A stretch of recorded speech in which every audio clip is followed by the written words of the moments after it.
नमस्कार साथियों, स्वागत है आप सभी का हमारे खुराना क्लासेस एप्लीकेशन पर। और बात करेंगे आज की इस क्लास में हम इंग्लिश का पेपर है हमारा फर्स्ट ईयर का। और इंग्लिश का पेपर फर्स्ट ईयर का है तो ये आपका 60 अंकों का होता है। इसमें से आपको पास होने के लिए 24 अंक चाहिए, कंपलसरी है साथियों। ठीक है, तो आपको इन प्रश्नों को मैं बता रहा हूँ, इन प्रश्नों को आप लोग थोड़ा सा ठीक से पढ़ के जाएंगे। और इस प्रश्न पत्र को अगर मैं आपको इंग्लिश में 3 प्रश्न पत्र बताऊँगा। ठीक है, ये थोड़ा सा ध्यान रखेंगे इस सेशन के लिए। और जितने भी विद्यार्थी यहाँ पर जुड़ रहे हैं वो सभी अपने विद्यार्थियों को इनवाइट करेंगे इस एप्लीकेशन पर, और सबके सब कोर्स ज्वाइन करेंगे। किसी का भी बैक नहीं रह पाएगा, आपको ये ध्यान रखें आप लोग। क्वेश्चन हमारा पहला है कि स्मॉल सॉन्ग्स या poems for little childrens are known as. छोटे बच्चों के जो गाने होते हैं या जो कविताएँ होती हैं वो क्या कहलाती हैं? तो उनको हम रैम्स के नाम से जानते हैं। रैम्स का मतलब होता है साथियों तुकबंदी वाली कविता है। ठीक है, तो ऑप्शन आपका सी राइट कर लीजिएगा। अगला क्वेश्चन है 2 पर्सन्स आर एसेंशियल इन। 2 व्यक्ति जो आवश्यक होते हैं, तो किस चीज़ में आवश्यक होते हैं? वो मैसेज में आवश्यक होते हैं, कम्युनिकेशन में आवश्यक होते हैं, संचार के लिए आवश्यक होते हैं। 2 व्यक्तियों के बीच में संदेश होना जरूरी है। संदेश के लिए 2 व्यक्ति बहुत आवश्यक है, ध्यान रखेंगे। ऑप्शन आपका बी राइट हो जाएगा। अगला क्वेश्चन है नंबर 3, कोठारी कमीशन काम्स। तो कोठारी कमीशन कब आया था साथियों? तो 1964 में आया था। आपको ये मिलेगा 1964-66। ठीक है, तो ऑप्शन आपका राइट सी कर लीजिएगा। आगे बढ़ते हैं। अगला क्वेश्चन है आपका रैपिड रीडिंग और independence silent reading is also called. ठीक है, तीव्र वाचन या स्वतंत्र मौन वाचन है, वो क्या कहा जाता है? उसको हम क्या कहेंगे? तो उसको हम कहेंगे साथियों एक्सटेंसिव रीडिंग। क्या बोलेंगे? एक्सटेंसिव रीडिंग उसको कहा जाता है, ध्यान रखेंगे। ऑप्शन आपका ए हो जाएगा। एक्सटेंसिव का मतलब होता है व्यापक रूप से पठन करना। ठीक है, वही कहलाता है हमारा स्वतंत्र मौन पठन कहलाता है। अगला क्वेश्चन है how many stage are in listening process. ठीक है, श्रवण क्रिया जो होती है उसमें कितने चरण होते हैं? तो 3 चरण होते हैं। आपको कंप्यूटर की तरह याद रखना है। जैसे कंप्यूटर में हम इनपुट करते हैं, उसके बाद कंप्यूटर में सीपीयू में प्रोसेसिंग होता है, फिर हमें आउटपुट मिलता है।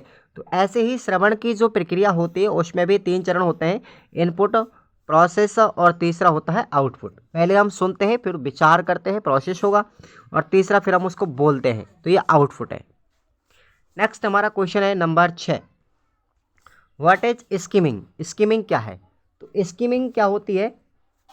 Skimming is a reading what at once fastest speed. Skimming एक पढ़ना का तरीका ही होता है, पढ़ने का तरीका ही है, परंतु उसमें स्पीड से पढ़ा जाता है। फास्टेस्ट बहुत तीव्र गति के साथ में जो पढ़ना होता है वो स्किमिंग कहलाता है। अगला क्वेश्चन है डिफाइन ए फ्रेज। ठीक है, फ्रेज का मतलब होता है साथियों वाक्यांश। तो वाक्यांश किसे कहेंगे? इसको परिभाषित करो। तो phrase is a group of 2 words. 2 शब्दों का जो समूह होता है वो वाक्यांश कहलाता है, राइट। अगला क्वेश्चन है 8वां, what do you mean by ELT। ELT का पूरा नाम क्या है साथियों, बताइए। ELT का पूरा नाम है इंग्लिश लैंग्वेज टीचिंग, अंग्रेजी भाषा शिक्षण। अगला क्वेश्चन है 9वां, how does doctor Sweet define grammar. Doctor Sweet ने व्याकरण को किस तरीके से परिभाषित किया है? तो अकॉर्डिंग टू दिस डेफिनेशन, इस परिभाषा के अनुसार, grammar is a practical analysis of a language, its anatomies. व्याकरण किसी भाषा या उसकी शारीरिक रचना का एक व्यावहारिक क्या है? विश्लेषण है। तो ये किसकी परिभाषा है? डॉक्टर स्वीट की परिभाषा है ग्रामर को लेकर के। अगला क्वेश्चन है 10वां, what is the good qualities of a good content. एक अच्छी सामग्री के क्या क्या अच्छे गुण होते हैं, ये आपको याद रखना है। तो पहला गुण है रिलेवेंस।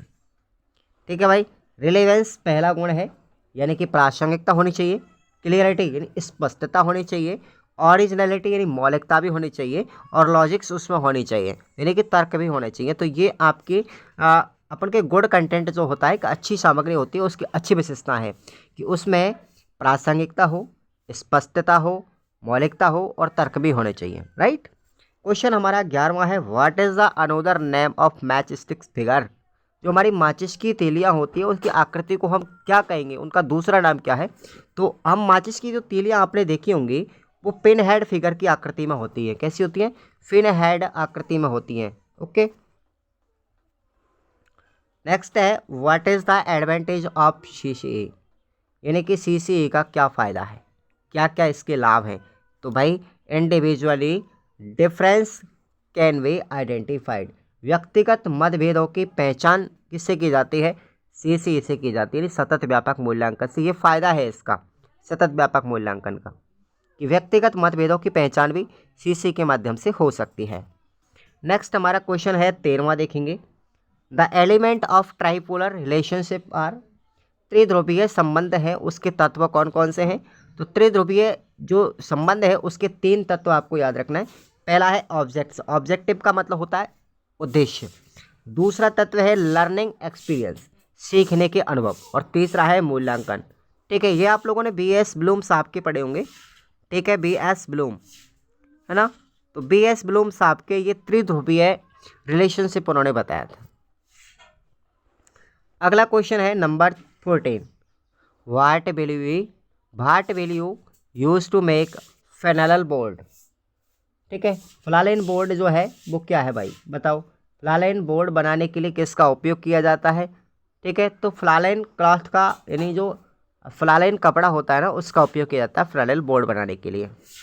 नेक्स्ट है हमारा 15वां question, what do you mean by listening with comprehension, समझकर सुनने से आपका क्या तात्पर्य है।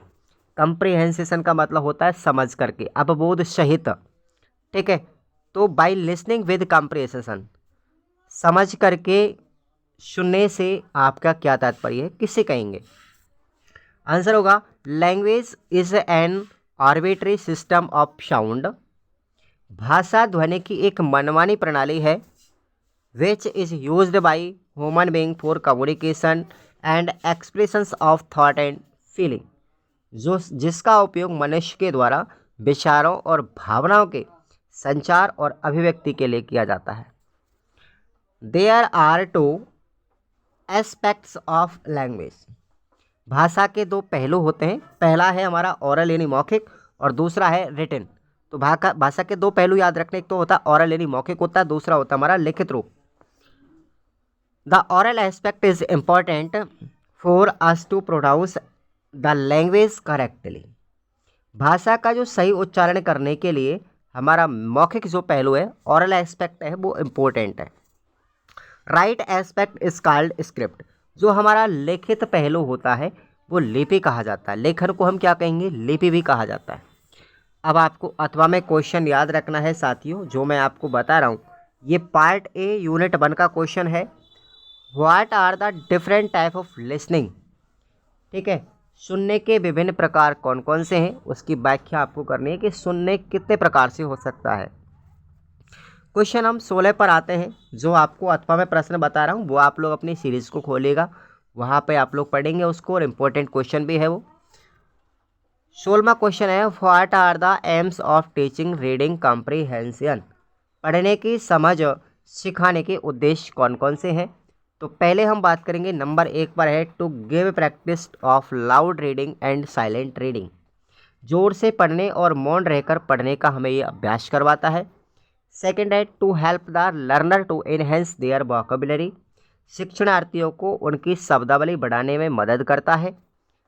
To enable the student to understand English properly, छात्रों को अंग्रेजी से ठीक से समझने में भी ये सक्षम बनाता है। और नंबर 4 पर है to develop the habit of reading for pleasure, और आनंद के लिए पढ़ने की ये शक्ति भी विकसित करता है। ठीक है, आदत भी विकसित करता है। To reading English with accuracy and fluency, सटीकता और प्रभाव के साथ अंग्रेजी पढ़ना भी हमें सिखाता है। और 6वां है to read with correct pronunciation stress and intonation, सही उच्चारण, तनाव और स्वर शैली के साथ में पढ़ना भी सिखाता है, ये उद्देश्य है इसके। और 7वां है to give them practice of structure and sentence pattern, उन्हें सही रचना और वाक्य पैटर्न का भी अभ्यास करवाता है। अथवा में आपको क्वेश्चन याद रखना है साथियों, what do you mean by reading comprehension, पढ़ने की समझ से आपका क्या तात्पर्य है। तो ये आपका पार्ट ए यूनिट 2 का क्वेश्चन है। याद रखेंगे। अब हम आते हैं हमारे fill in the blank with suitable phrase. आपको उचित वाक्यांश इसमें भरना है साथियों। तो देखेंगे क्या आएगा। पहले में क्या आएगा, तो सी डिड नॉट एग्री विद आएगा पहले में, एग्री विद में, ठीक है, यानी कि उसने मुझे सहमत कर दिया, यानी मैं उससे सहमत हूँ, ठीक है। आई हैव के बाद क्या आएगा, अप्लाइड फॉर आएगा, इसमें क्या आएगा खालिस्तान में, अप्लाइड फॉर लीव, ठीक है। अगला क्वेश्चन है, ग्रामर का पोर्शन है साथियों, ये क्वेश्चन ग्रामर से जरूर आएगा। Parents bring up their children, ठीक है, parents bring up their children, इस खाली स्थान में ब्रिंग अप आएगा। अगला है यू मस्ट, खाली स्थान है, देयर ऑर्डर, तो इन दोनों में से कौन सा आएगा साथियों, कैरी आउट आएगा, क्या आएगा, कैरी आउट, खाली स्थान में भर देंगे। अथवा में आपका क्वेश्चन है व्हाट इज फ्रेश, ठीक है, व्हाट इज फ्रेश, मुहावरा क्या है ना। Why should we use them in expressions, हमें अभिव्यक्ति में इनका उपयोग किस तरीके से करना चाहिए, बताइए। आपको ये इसका आंसर क्या मिलेगा साथियों, पार्ट ए यूनिट नंबर 3 में मिलेगा। अब हम आते हैं हमारे 18वें क्वेश्चन पर। Explain the two fold aim of teaching English, अंग्रेजी पढ़ाने के दो उद्देश्य कौन कौन से हैं, अंग्रेजी शिक्षण के दो उद्देश्य कौन कौन से हैं। तो पहला आपको याद रखना है, the teaching and learning of English school materially contribute toward the realisation of the large goal of education, अंग्रेजी स्कूल का शिक्षण और सीखना शिक्षा के बड़े लक्ष्य की प्राप्ति में भौतिक रूप से योगदान देता है। सेकंड है, सेकंड एम्स देखेंगे, the teacher is to be empowered to organise learning activity and employ motivational device in the classroom to encourage the learner to use the language in meaningful situation, शिक्षक को सीखने की गतिविधियों को व्यवस्थित करने तथा कक्षा में प्रेरक उपकरणों को नियोजित करने के लिए सशक्त बनाया जाना चाहिए। The teacher should be capable to adopt such a device with the help the learner to acquire various communication purpose, ताकि शिक्षार्थी को सार्थक स्थिति में भाषा का प्रयोग करने के लिए प्रोत्साहित किया जा सके। और शिक्षक को ऐसे उपकरणों को अपनाने में सक्षम होना चाहिए जो शिक्षार्थी को विभिन्न संचार उद्देश्यों को प्राप्त करने में मदद करें। ये इसका हिंदी अर्थ है। अथवा में क्वेश्चन है, what do you know about mechanics of writing, आप लेखन की यांत्रिकता के बारे में क्या जानते हैं। तो आपका ये क्वेश्चन मिलेगा यूनिट नंबर 3 में, पार्ट ए में मिलेगा ये। अब हम आगे आते हैं, अगला क्वेश्चन है आपका साथियों 19वां, what do you mean by listening, explain in details, श्रवण से आप क्या समझते हैं, श्रवण का मतलब क्या है, इसकी आपको व्याख्या करनी है। लिसनिंग मीनिंग रिसीविंग साउंड, सुनने का अर्थ है ध्वनि को प्राप्त करना। In the word of communication decoding sound, संचार के शब्दों में ध्वनि को डिकोड किया जाता है। The listening is the skill, ठीक है, सुनना एक कौशल है। Ear are the organs that receive the frequencies and transmit in the form of wavelength to the brain, कान वो अंग हैं जो हमारी आवृत्तियों को प्राप्त करते हैं और तरंग लंबाई के रूप में, तरंग दैर्घ्य के रूप में मस्तिष्क तक उनको संचारित करते हैं। द ब्रेन डिकोड्स द मैसेज, मस्तिष्क हमारे संदेश को डिकोड करता है, पढ़ता है, रीड करता है, समझता है।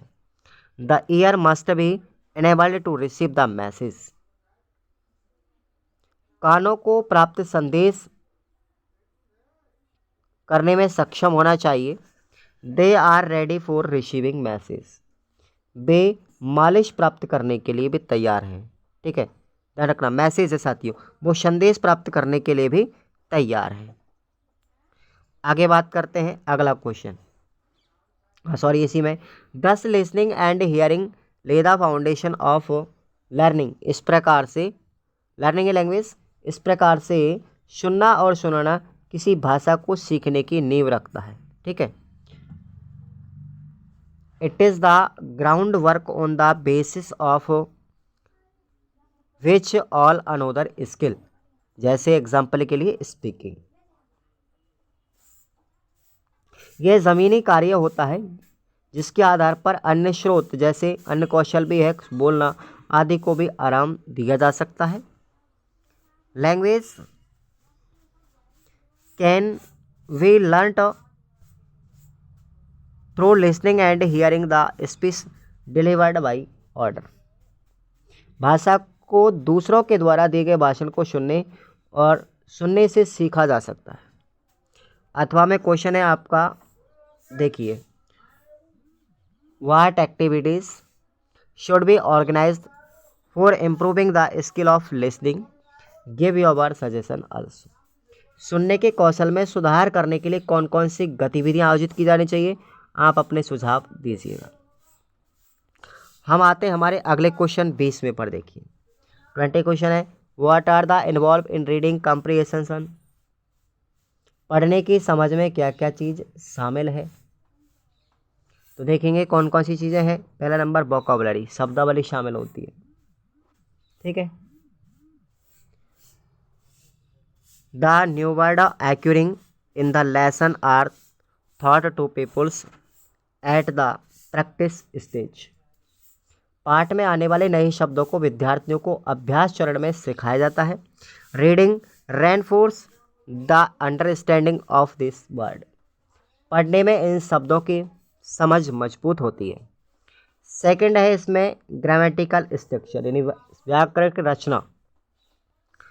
The next step in reading comprehension is the understanding of grammatical structure. पढ़ने की समझ में अगला कदम होता है वो व्याकरणिक संरचनाओं की समझ होती है। The difficulty is faced by pupils who do not have text book writing in accordance with graded structure. कठिनाई का सामना उन विद्यार्थियों को करना पड़ता है जिनके पास श्रेणीबद्ध संरचनाओं के अनुसार लिखी हुई पाठ्यपुस्तकें नहीं होती है। New structure should be presented in different situations by showing pictures और एक्शन या गेस्चर। नई संरचना को विभिन्न स्थितियों में चित्र अथवा क्रिया भाव के द्वारा प्रस्तुत करना चाहिए। और तीसरा हमारा स्टेप इसमें कॉन्सेप्ट। कॉन्सेप्ट का मतलब होता है अवधारणा। This is the third step in reading comprehension. यह पढ़ने की समझ का तीसरा चरण है। The subject matter should be according to the mental level of the student. विषय वस्तु होनी चाहिए वो शिक्षार्थियों के मानसिक स्तर के अनुकूल होनी चाहिए। Their social and culture background should also be kept in view. उनकी सामाजिक और सांस्कृतिक पृष्ठभूमि को भी ध्यान में रखा जाना चाहिए। अथवा में आपको क्वेश्चन याद रखना है, write the importance of skimming giving suitable example. उपयुक्त उदाहरण देकर के समझाइए कि स्कीमिंग का महत्व क्या है। तो ये आपको पार्ट ए यूनिट 2 में क्वेश्चन मिलेगा। हम आते हैं हमारे अगले क्वेश्चन पर।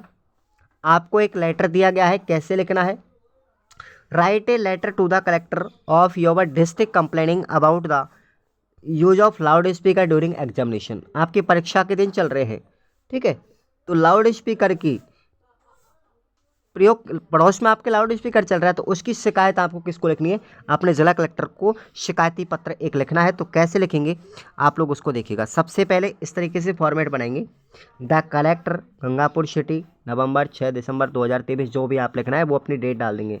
ठीक है, किसको लिख रहे हैं, कलेक्टर साहब को हम लिख रहे हैं। ओके, स्टार्ट करेंगे यहाँ से। सर महोदय, these are the examination day and there is an official ban on the use of loud speaker।